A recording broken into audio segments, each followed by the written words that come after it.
Hey there, welcome to the Bible in 5.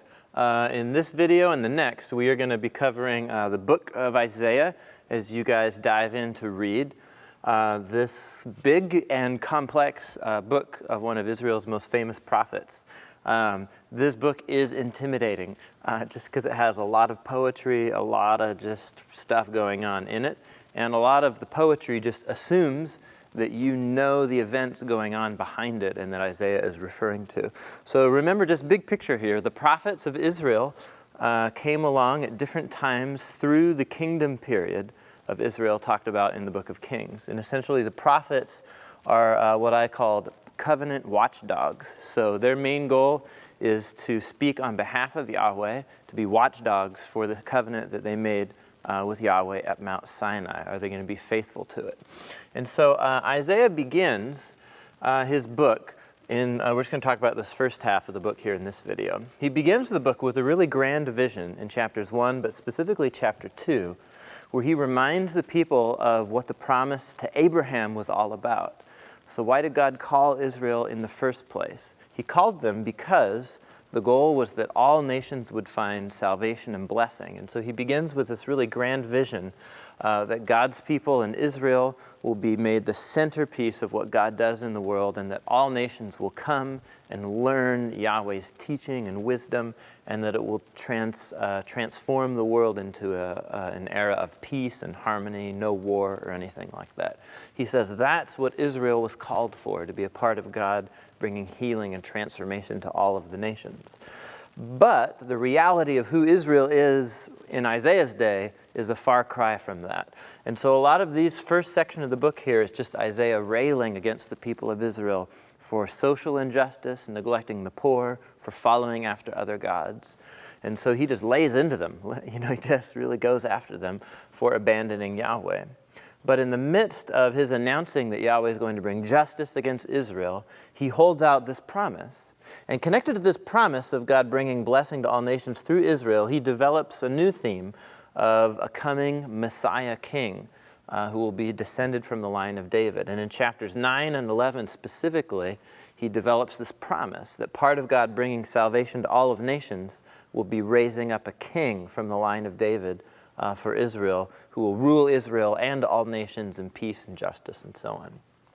So once he's established this basic idea here in the first 12 chapters, that he's going to use Israel to bless all nations, but Israel's going to have to undergo judgment. And then on the other side of judgment, there'll be salvation and a coming Messiah. He then moves on to develop these themes in a few other blocks. Chapters 13 through 27, Isaiah is looking now not just to Israel, but the broad scope, all of the nations of his day. And he just goes after each nation one by one. He goes after Babylon, or Israel's neighbors Moab, or the people of Damascus to the north, and so on. And he accuses them for injustice, just like he accused Israel for injustice. But then just watch for, as you're reading through this section, so it's a lot of just him railing against the nations for injustice and so on. But then inside of those accusations, Isaiah always puts a little promise of hope. He's going to bring judgment against the wickedness of the nations, but according to the promises here, he will bring a king who will establish justice and righteousness among the nations here, not just Israel. In the next section, 28 to 35, it's kind of like a replay of what you read in chapters 1 through 12.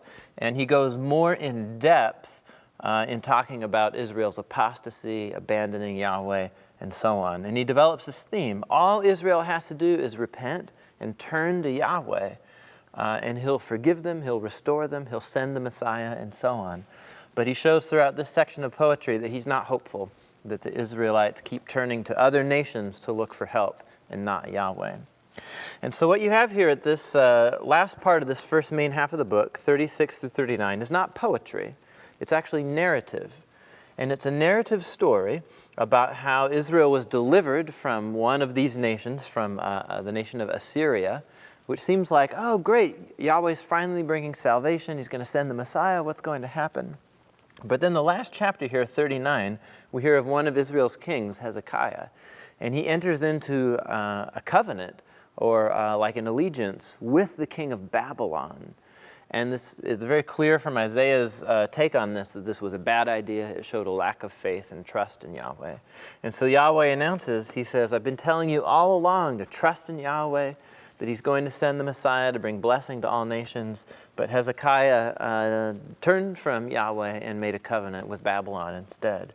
And so Isaiah announces that exile is going to happen. The people are going to be sent into exile to Babylon, and Yahweh's salvation promised here is now going to be happening on the other side of exile. So the first main half of the book here, 1 through 39, it leaves you hanging then. What's going to happen to Yahweh's promises? How's he going to bless all nations? When's he going to send the Messiah to bring justice and righteousness and so on?